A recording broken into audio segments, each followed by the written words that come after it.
Hello friends, आज मैं औसान माता की एक सुंदर सी कथा लेकर आई हूँ।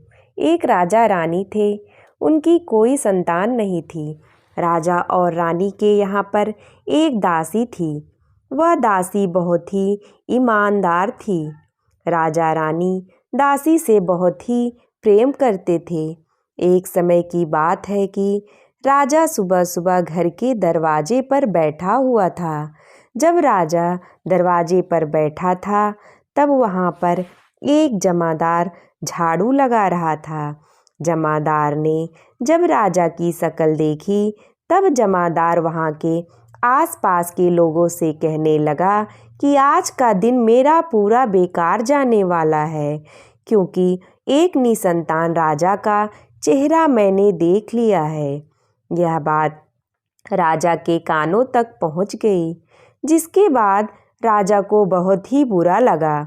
वह राजा था, वह उस जमादार के साथ कुछ भी कर सकता था, परंतु राजा ने उसके साथ कुछ नहीं किया।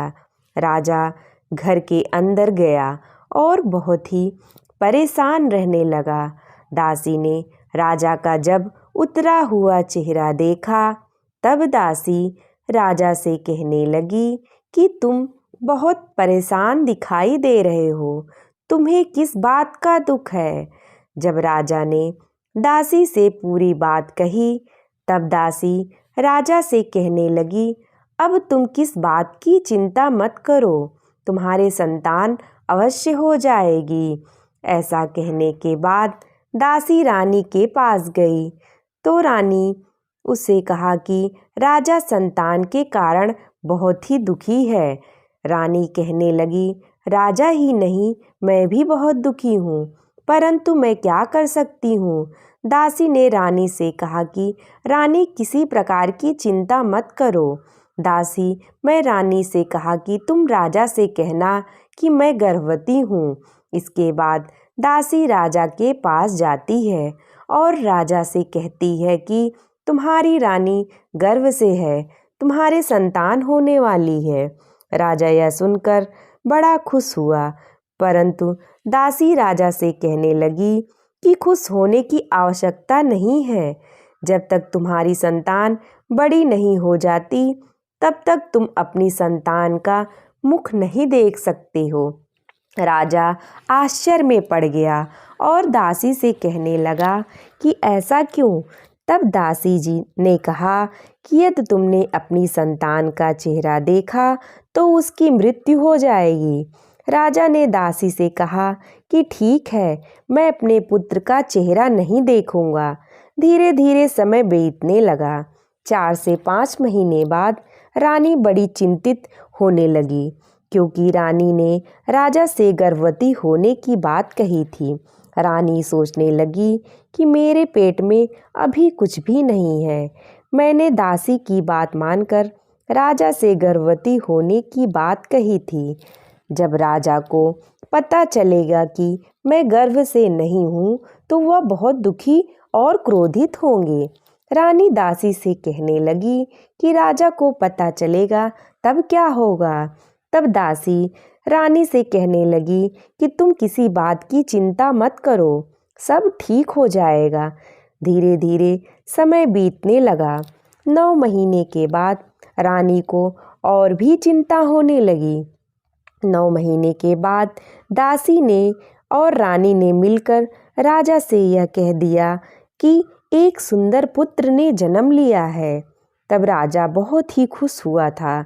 जब 18 से 20 साल बीत गए तब राजा दासी से कहने लगा कि अब तो मैं अपने पुत्र का चेहरा देख लूं। दासी कहने लगी कि शादी के बाद तुम्हें अपनी संतान का चेहरा देख पाना मुमकिन होगा। धीरे धीरे समय बीतता गया। दासी राजा से कहने लगी, अब तुम्हारे पुत्र शादी के लायक हो गया है, अब उसकी शादी की तैयारियां करो। इधर रानी आश्चर्य में पड़ गई कि संतान तो है ही नहीं, तो फिर किसकी शादी की बात दासी कर रही है। राजा ने दासी की बात मानकर अपने पुत्र की शादी की बात की और एक सुंदर लड़की के साथ विवाह पक्का कर दिया। शादी का समय निकट आ गया और डोली ले जाने की तैयारी हुई। एक सुंदर आभूषणों से जड़ी हुई डोली राजा ने तैयार कराई और बारात लेकर जाने लगे। रास्ते में एक नीम का पेड़ पड़ा। वहाँ पर डोली रखकर सभी बाराती आराम करने लगे। नीम के पेड़ के नीचे औसान देवी आराम कर रही थी। देवी ने सोचा कि डोली के अंदर देखा जाए। जैसे ही औसान माता ने पर्दा हटाया, वैसे ही दासी ने देवी से आकर आगे खड़ी होकर कहा कि तुमने दूल्हे को गायब कर दिया, अब तुम्हें दूल्हा देना होगा।